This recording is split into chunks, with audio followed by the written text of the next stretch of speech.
Okay guys, discrete optimization, knapsack algorithm, we're going to look at greedy algorithm again, okay, and this time in more detail.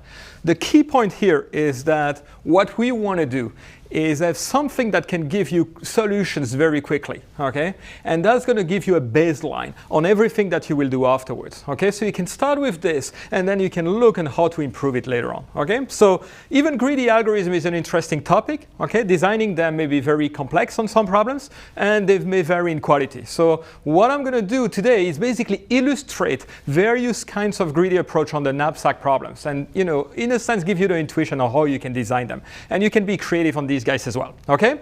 So the key idea on all the greedy algorithms is going to be the same. You're going to pick one item at a time in a greedy fashion. And the only thing that's going to differ is the meaning of greedy in every one of these algorithms, okay? So we call them greedy algorithm on heuristic, and you'll see why later on. I will tell you why we call them this. Okay, so once again, think about the temple is collapsing. We saw that in the previous lecture. You know the various items that you have. You know the value that each of them has. You also know the weight of them. And obviously, you know the capacity of your knapsack. Okay, so which item do we start taking? Okay, that's the basic idea. That's what we are trying to do. And this is the first thing that you can say, okay? So I'm going to take very small things because I believe that I can pack many of them, and then I'm going to give you a good value at the end, okay? This is the first idea. You look at the item, you sort them essentially by weight, and you start packing them, okay? So what you see there, you see the small weights at the beginning, higher weights until the very heavy mask over there. And so you start picking these various items, essentially until you exceed the capacity of your knapsack. At this point, essentially, you can't pack any more item, so you are fixed with what you have selected so far, and you get a particular value, in this particular case, 10 million. That's one greedy algorithm, and the greediness here was selecting the smaller item first, and you put them in until there is no space on the knapsack, okay? Very simple greedy algorithm. We saw another one, okay, during the previous lecture, and that was selecting the most valuable item first. Okay, so to remind you of what we did, we sorted the item by value, okay, starting with the mask and so on and so forth, okay, and then you pick the highest value item, and then immediately there are items that you cannot put inside the knapsack at this point because they are too big, and then we take some of these warriors, okay, in this particular case, one of them, to actually get the value of the knapsack in this particular case, which is 14 million here. Better solution in this particular case. The greediness was different here. It's not the smallest item, it was the most valuable item. That's the second idea of a greedy algorithm, okay? In this particular case, this one was better. You know, I can easily design a case where the first one would be better. Now, can we do better than these two? Okay, and I'm going to show you an interesting idea here because we are going to start focusing on the structure of the problem, okay? And you'll see in this class, structure is going to come back all the time, okay? Exploiting the structure of the problem. So when you look at this thing, one of the things you can do is that, okay, so most valuable item is interesting, but this may be very, very, very heavy. And the small one may have, you know, they may be tiny, tiny, tiny, but they have no value, okay? What you want to do is really find something which is called value density, okay? How much value do you have per kilo that you will have to lift and transport, okay? So look at all these items. We know the value, you know the weight. You can divide these two things, and you get a sense on how, you know, what is the value of 1 kilo of this warrior, of 1 kilo of this mask, okay?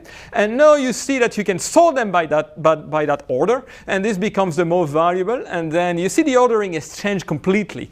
And now you start packing them inside this new ordering. Okay, so you put this particular artifact first, and as soon as you do that, you can't select the mask anymore. And then you put the tablet, and you get 8 kilos. So you still have some room to actually put a particular warrior there, and you get a value which is 18 millions. Okay, so here we exploited the structure. We really look at the value per weight unit, and we got a better solution in this particular case, okay? Now you may ask, is this the best we can do? Is this optimal? Is there any way I can improve? And obviously this class is going to be all about, you know, improving on the greedy algorithm. And in this particular case, they're very, very simple solution which does better. You select these 2 tablets and you get a value which is 20 million, okay? We still don't know if it's optimal, right? But in this particular case, we can actually prove this. So in a sense, the main messages today is to show you that in practice, there are many different greedy algorithms that you can build. You have to think, creatively, what is the best greedy algorithm that I could get? And some will be better than others in different kinds of instances, okay? So, and so you may actually use several of them at the same time.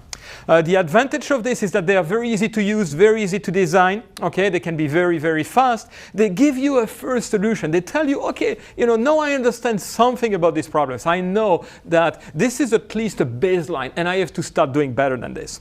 They have a lot of issues, obviously, okay? So there is no solution guarantees in general. You don't know how much you can improve them. You don't know how good they are.